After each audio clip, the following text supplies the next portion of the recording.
Salmo 146, Tehillim Kuf Mem Vov, es una alabanza a Dios. De hecho, empieza con alabanza y termina con alabanza con una palabra específica que vamos a analizar más adelante.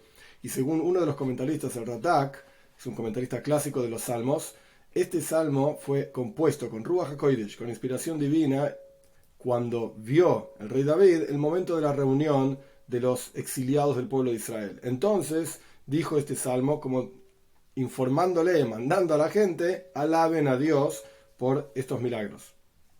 Aleph 1. Aleluya,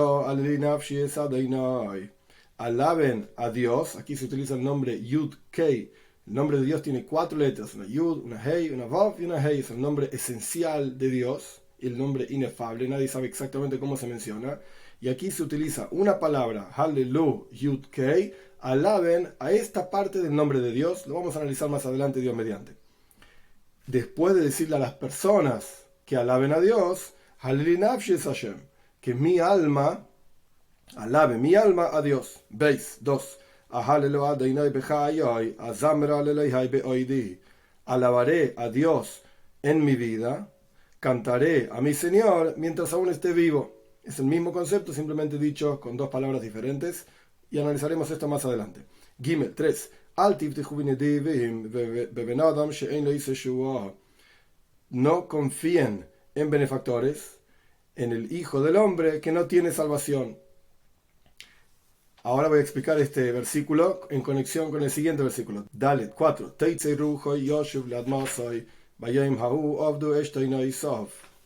Sale su espíritu, es decir, fallece, Yoshuv Ladmase, retorna a su tierra.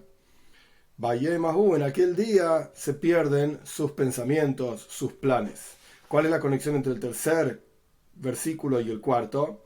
El tercer versículo dice: no confíen en los benefactores. Y el Salmo explica 2 razones por las cuales no se deben confiar en benefactores, en personas. Punto número 1, Ben Adam, porque es un ser humano. Y el ser humano no tiene la salvación.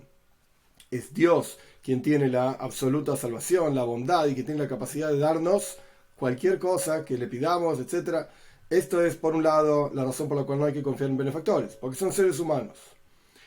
En segundo caso, incluso si tiene algún tipo de salvación, versículo número 4, Teitze y Rujo, en cuanto fallece, ya no tiene más salvación. Es decir, su salvación es constante, eterna, y por lo tanto no es seguro. Entonces no hay que confiar en los benefactores. De vuelta, ni porque son seres humanos, y automáticamente no tienen salvación, y punto número 2, porque fallecen y su salvación no es eterna. Hey, 5. Dichosa es aquella persona que el Dios de Jacob está en su ayuda, su confianza, su esperanza está sobre Dios, su Señor. ¿Por qué justamente menciona el Dios de Jacob y no el Dios de Abraham o el Dios de Israel?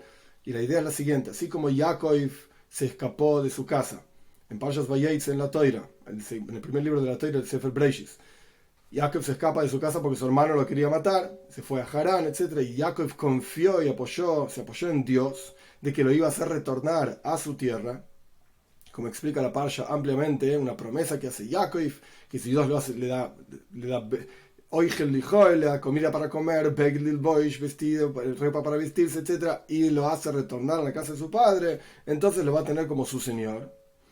De la misma manera, el pueblo de Israel en el Golus, en el exilio, confiamos en Dios, nos apoyamos en Él, de que vamos a retornar efectivamente a la tierra de Israel con la venida de Mashiach pronto en nuestros días. Entonces, así como Dios cumplió su promesa para Jacob, Él va a cumplir su promesa para todo el resto del pueblo de Israel.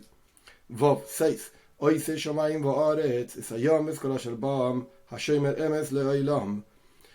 Este Dios, su Señor, que está mencionado en el versículo anterior, es el hacedor de los cielos y la tierra, del mar y todo lo que hay en ellos, tanto en los cielos como en la tierra y en el mar, y cuida su verdad, o sea, su promesa eternamente, la promesa de que Dios va a hacer retornar a todo el pueblo de Israel con Mashiach. Zain 7.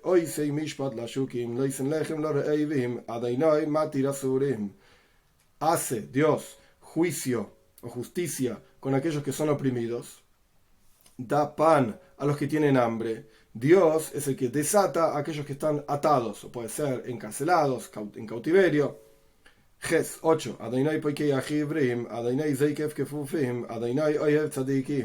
Dios abre a los ciegos, literalmente, es decir, abre los ojos de aquellos que no ven. Dios endereza a los encorvados. Dios ama a los justos. Tes 9.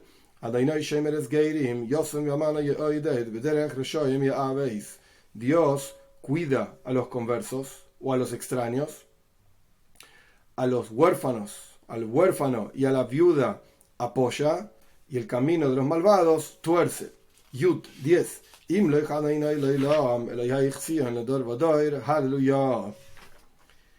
Reinará Dios eternamente, es decir, en el momento de la reunión de los exiliados, cuando venga Moshiach pronto en nuestros días, entonces Dios va a reinar eternamente.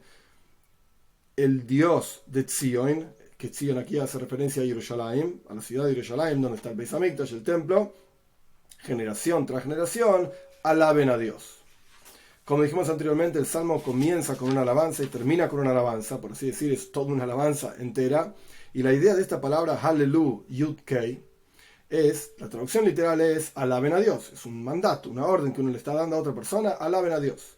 Pero la idea acá es, Hallelu, tiene dos explicaciones, la palabra Hallelu. Por un lado es alaben, y por el otro lado es or, luz, revelación.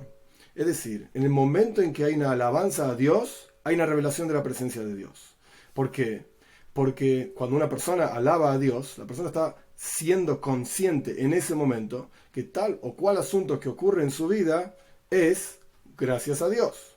Entonces el momento de la alabanza revela la presencia de Dios aquí abajo en la vida personal de la persona. Y en este caso está diciendo Hallelu Yud Kei, alaben a Dios, las demás personas también revelen la presencia de Dios. Dense cuenta, en el contexto del Salmo, que el momento de la reunión de los exiliados del pueblo de Israel con la venida de Moshiach pronto en nuestros días es motivo de alabanza a Dios, es por causa de Dios, literalmente, es decir, tiene que ser de acuerdo a la voluntad divina, en el momento en que Dios quiere, en la forma en que Dios quiere, y así sucesivamente. Uno de los ejemplos que se trae en el pensamiento jasídico para entender qué significa Hallelu Yud Kei, por qué una alabanza es un momento de revelación, es como una persona que está profundamente estudiando un asunto y está abstraído del resto del mundo, está metido en sus cosas, de vuelta, pensando una cosa con extremada profundidad y mucha elevación, etc. Cuando se alaba a esta persona, entonces esta persona se vuelve, por así decir, retorna desde su profundidad y su abstracción en la que estaba metido para mostrar parte de su sabiduría o aquello que estaba estudiando o aquello que le preguntaron, etc. También vemos lo mismo en el Zohar. Cuando a Rabbi Shimon Ben Yochai se lo alaba de una manera determinada, entonces él empieza a dar una clase. Y este es el concepto de Hallelu con estas dos explicaciones. Por un lado es una alabanza, pero esa alabanza genera una revelación. Entonces el versículo dice Hallelu Yud Kei, ¿por qué utiliza estas dos letras del nombre de Dios? Como dijimos antes, el nombre de Dios tiene 4 letras, el nombre inefable, Yud Kei Vav Kei. ¿Por qué justamente estas 2 letras? Porque es el concepto de que de estas 2 letras proviene toda la revelación del resto de las cosas. Estas 2 letras, sin entrar en todos los detalles, representan cuestiones intelectuales, racionales. La Yud representa Jochme, sabiduría, la Hei representa Bina, entendimiento. Cuando hay una revelación y una proyección de la sabiduría y el entendimiento por sobre las emociones, entonces hay una revelación de la persona.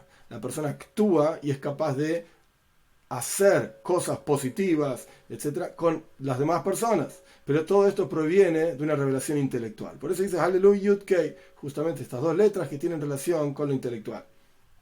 Otro asunto en este salmo, en el versículo 2, Ahallo Hashem bechayoy, azamra lelekai beoidi. Alabaré a Dios en mi vida, cantaré a Dios con mi ser, mientras yo esté vivo. ¿Por qué dice bechayoy, en mi vida? La palabra beis, la letra beis en hebreo, significa varias cosas. Una es con, en.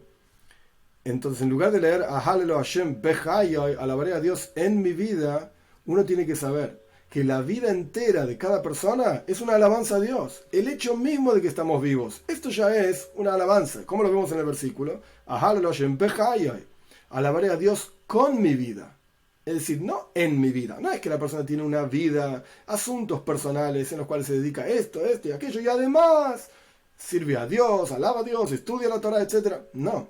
Ahalelo Hashem bechayoy, con mi vida entera es una alabanza a Dios. a pesar de que cada uno se conoce a sí mismo y tenemos problemas y dificultades y no estamos en el mejor nivel espiritual que podríamos estar, etcétera, etcétera. Sin embargo, una cosa fundamental que uno tiene que saber, que Dios nos da la vida y esa vida que nosotros tenemos, eso mismo es una alabanza a Dios. El hecho de que existimos, esto ya es una alabanza a Dios y tenemos que utilizar nuestra vida, justamente cada detalle de nuestra vida, para que en sí sea con mi vida, con cada centímetro, cada milímetro de mi vida, voy a alabar a Dios.